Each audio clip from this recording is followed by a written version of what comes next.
Apa yang sebaiknya kita konsumsi saat kita batuk tak kunjung sembuh, sudah berminggu-minggu.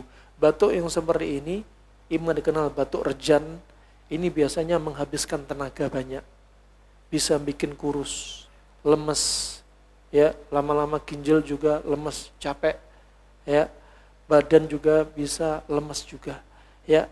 Lihat kalau batuknya kering berarti ya kering dan dahaknya kering, Anda bisa pakai resep Sakanjabin, ya.